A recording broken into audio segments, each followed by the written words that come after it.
understand any issue from bank side.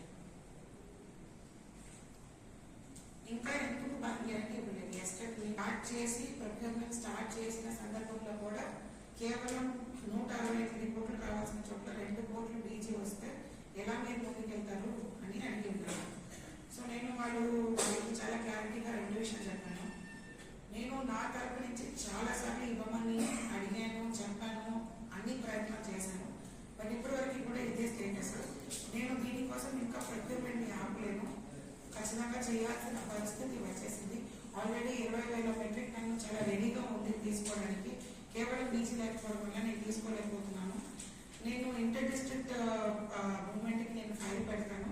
ఖచ్చితంగా మీరు approve చేయాలి. దీనికన్నా I can not prolong this matter అని అడిగినప్పుడు రేపు ఒక్కసారి లాస్ట్ టైం మీటింగ్ కండక్ట్ చేసి యూ గివ్ అస్ ఫీడ్బ్యాక్, మాకు మీటింగ్ మినిట్స్ పంపండి అని ఎండిఏ కమిషనర్ ఇచ్చిన ఇన్స్ట్రక్షన్ అయితే ఈ మీటింగ్ కండక్ట్ చేస్తున్నాను. So I wanted to understand ఇంకా ఎందుకు ఇవ్వలేదు.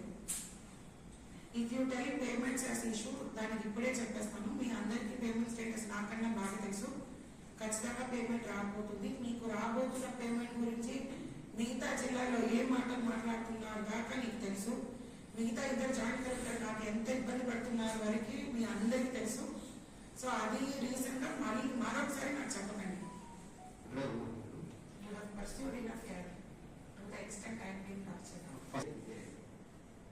మాకు వ్యాపారం 3 months లో మేము సైకిల్ గా కూర్చున్న పరిస్థితి లేదు. మా దగ్గర ఉన్న సమస్య అనేది ఇవాళ చెప్పింది కాదు, ఇవాళ ఆయన డెసిషన్ ఏంటంటే పేమెంట్ బ్యాంక్ లో ఏ ఇచ్చే నేను విజయవాడ నుంచి మా దగ్గర ఉన్న పరిస్థితి ఏంటంటే మేడం, లాస్ట్ టైం నవంబర్లో చాలా మంది మెంబర్స్కి రికవరీ వస్తాయి. దీనికన్నా ఇంపార్టెంటా కదా? What you want me to do? నేను ఇప్పుడు కొనుగోలు చేయాలి. బీజీ ఇస్తేనే నేను మీ మీటింగ్ పంపగలను, లేదన్నా కూడా నేను కొనుగోలు చేయగలను వేరే జిల్లాకి పంపించి. నేను చేయలేకపోయిన సిచ్యువేషన్ అసలు లేదు. మీరు అది అర్థం చేసుకోవాలి. నేను ఖచ్చితంగా చేయాలి. నా రోల్ అది రెస్పాన్సిబిలిటీ నేను చేస్తాను. But if you give BG నేను మీకు వెళ్ళి ట్యాగ్ చేస్తాను.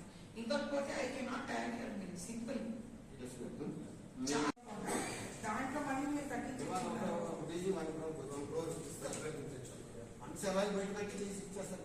బీజీ మీకు మేము ఒకటే హామీ ఇస్తున్నాం మేడం. మాకు I cannot do anything with harmony. I understand. Now those days are gone.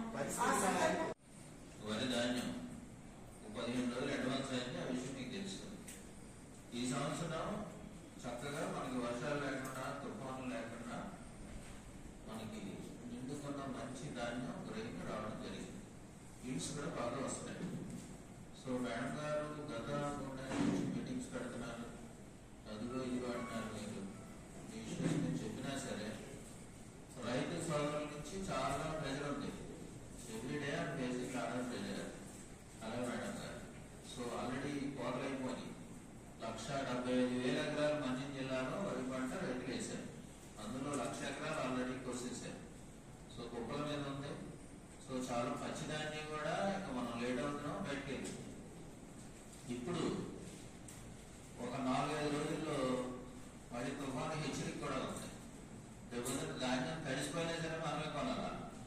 ఇప్పుడు అన్ని ఆర్ఎస్కేస్ లో 301 ఆర్ఎస్కేస్ లో కూడా నేను ఆల్రెడీ స్కెడ్యూల్ చేయమని చెప్పి ఇన్స్ట్రక్షన్ ఇచ్చాను. వాళ్ళు ఆల్రెడీ చేస్తున్నారు. తీసుకొస్తారు, వెంటనే స్కెడ్యూల్ ప్రకారం అన్ని జరుగుతుంది. ఇంకా 5 రోజు ఆగండి, 7 రోజు ఆగండి, ఆ పరిస్థితి లేదు ఈ సంవత్సరం. సో అన్ని రెడీ ఉన్నప్పుడు అంతే నెక్స్ట్ డే ప్రొక్యూర్మెంట్కి వెళ్ళాల్సిందే.